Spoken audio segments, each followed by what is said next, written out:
Many thanks for joining us again on the newsroom. A leader of the notorious 1 Million Boys gang, Biola Ebila, has been killed in the Olumi area of Ibadan after a reported gun duel between him and a rival gang. Ebila has been on the wanted list of the Oyo State Police Command for leading a series of violent clashes across the state. He had been declared wanted by the police over his alleged involvement in the killing of a leader of another notorious gang, Moshood Oladokun, also known as Ekugbemi, some weeks ago. The Oyo State Police Public Relations Officer, Gbenga Fadeyi, confirmed Ebila's death. He, however, said that there are no details yet on the manner in which he was killed. A federal high court in Abuja has ruled that the Nigerian army has no power to declare any citizen wanted. Justice Ijoma Ojukwu delivered the ruling in a case between one Issa Perry Brima, a Nigerian activist in diaspora, and the Nigerian army. In January 2019, the army declared Brima wanted for reportedly raising funds for troops and vigilante fighting Boko Haram insurgents in the northeast. But the army described his action as fraudulent and said he embarked on the venture to defraud unsuspecting members of the public to fund subservient activities and personal lifestyle. Following the declaration, Brima filed a suit against the army for alleged defamation. Delivering the ruling, Ojukwu held that the army had no right to declare the plaintiff wanted without making a formal report to law enforcement agencies who enforce law and order. Suspended acting chairman of the Economic and Financial Crimes Commission, Ibrahim Magu, has been accused of failing to give a proper account of missing 332 of 836 recovered real estate property in March 2018. In a report, the Presidential Committee on Audit of Recovered Assets said the property Magu unaccounted for is worth billions of naira. The report said, quote, most of the recovered assets are allegedly sold without anyone knowing and without proper records. It adds that it also on record that the suspended acting chairman is maintaining different accounts, including using proxies who return the benefits of the sold assets to him. Magu is currently being probed on charges of mismanagement and lack of transparency in managing recovered assets while he headed the anti-graft agency. Legal practitioner Malaki Ogunmadu has been reacting to the novel situation in Ondo State, where the Chief Justice of the state refused the request of the lawmakers to set up a probe panel for the Deputy Governor Agbola Ajayi.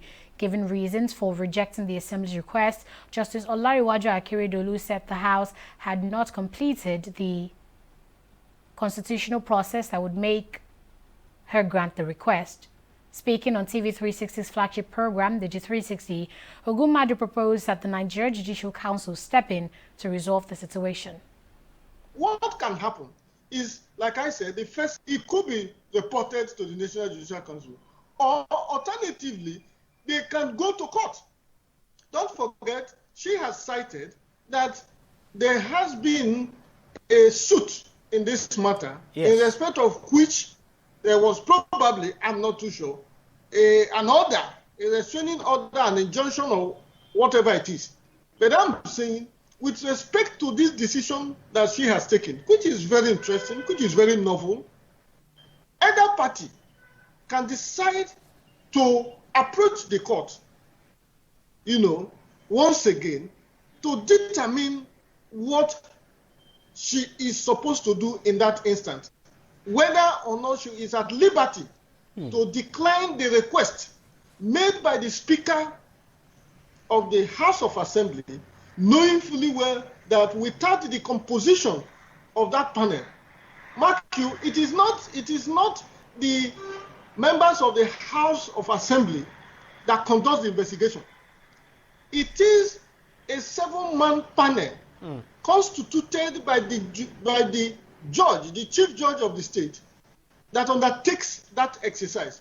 It is the report they make to the House that becomes the oxygen, that becomes the product, the raw material with which they deliberate. And it is largely based on the recommendation and the findings of that panel. That the proceeding of that panel and the determination of that panel is what the Constitution is saying cannot be a subject of litigation. We'll take a break here and we'll be right back. Please stay with us.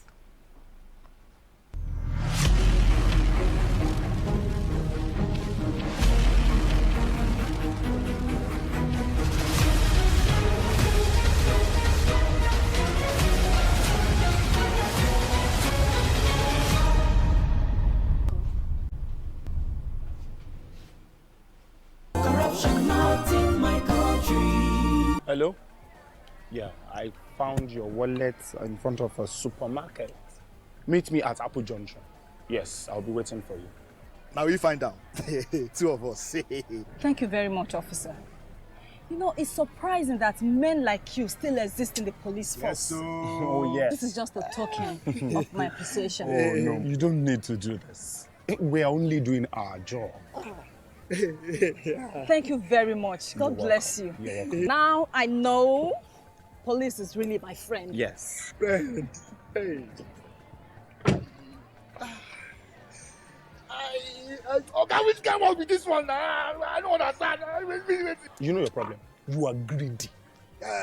I'm a policeman who is doing his job. All forms of corruption in the force, not in my country. Corruption not in my country. Trade is a force for good. I've seen it with my own eyes. Its ability to improve millions and millions of lives. I've spent my life working with teams around the world to deliver reforms, broker agreements, improve systems, fight corruption, and empower economies. Coronavirus has changed the face of the global economy and left many countries facing difficult choices. This is a critical moment for world trade, and the WTO has a vital role to play. It's time to come together. It's time for the WTO to listen to its members, seek common ground, hunt for solutions, rebuild trust, and return to its founding mission. My name is Ngozi Okonjo-Iweala, and I'm the woman for this job. I want to bring a fresh pair of eyes and ears to the WTO and make it fit to thrive for the 21st century.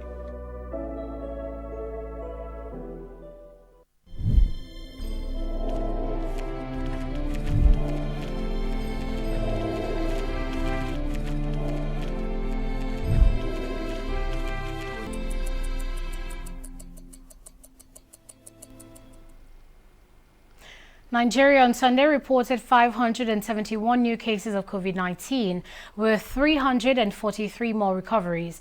This is according to the latest figure released on Sunday night in a tweet by the NCDC. The NCDC noted that the new cases of COVID-19 were reported in 19 states in the country as well as the Federal Capital Territory. It added that Lagos State had the highest infections for the day at 158 and is followed by Ebonyi 108 and Edo 53. The new figure now takes the country's infections from the virus to 32,558 with 704 deaths and 13,447 persons discharged. The National Population Commission, NPC, has expressed concern over the alarming rates of maternal mortality in Nigeria. The acting chairman of the commission, Eyitayo Oyetunji, speaking at a news conference in Abuja to mark the World Population Day, said the COVID-19 pandemic largely contributes to the rise in mortality rate. The World Population Day is annually celebrated on July 11th to raise awareness about sexual and reproductive health needs of people around the world. The contraceptive prevalence rate for modern method in Nigeria is only 12% for married women, while for sexually active unmarried women, only 28% are using the modern contraceptive method. The unmet needs for family planning is as high as 20% in some parts of the country. The implication of limited access to commodities and services, which has worsened under the pandemic, includes higher levels of STIs due to unprotected sex, unwanted pregnancies, unsafe abortions, maternal mortality, and so on. Nutrition is among the causes of anemia, and anemia is a major concern among women, leading to increased maternal mortality and poor birth outcomes, as well as reductions in work productivity. Over half, that is 58%, of women that are aged 15 to 49 have some degree of anemia. 28% each are mildly anemic and moderately anemic, while 2% are severely anemic, according to the National Population Commission. Kwara State Deputy Governor and Chairman of the Technical Committee on COVID-19, Kayode Alabi, has again called on the people of the state to always adhere strictly to COVID-19 safety protocol. Alabi made the call shortly after some of his aides tested positive for COVID-19. He said the COVID-19 positive aides have been admitted into the COVID-19 infectious center located at Subi Specialist Hospital, Ilorin. Sri Lanka has ordered government schools across the country to shut on Monday, just a week after they reopened. This is following a resurgence of COVID-19 cases in the country. Army Chief Shavrenda Silva said nearly half of the 1,100 residents and staff at a drug rehabilitation facility near the capital had tested positive in the past week. At least 16 cases had emerged in villages elsewhere across the nation, officials said, most in the central northern region. The country has reported just 2,617 cases of COVID-19 with 11 deaths. 2 lawmakers in Madagascar have died after contracting COVID-19. Madagascan president announced this on Sunday, adding that over 20 others are also receiving treatments for the virus. The disease comprised 1 senator and a member of the lower chamber. 11 other members and 14 senators also tested positive. The news comes as government reimposed lockdown on a major region under which the capital, Antananarivo, falls. The reason was to better contain the surge in the cases. Let's take a break here. We'll be right back. Please stay with us.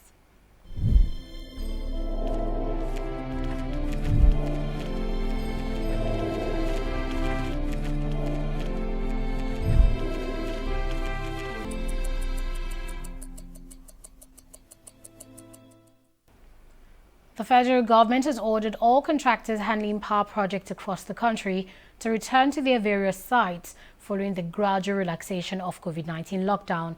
Minister of Power Salim Ahmed gave the order while inspecting the newly completed power substation in Jigawa State, constructed by the Transmission Company of Nigeria.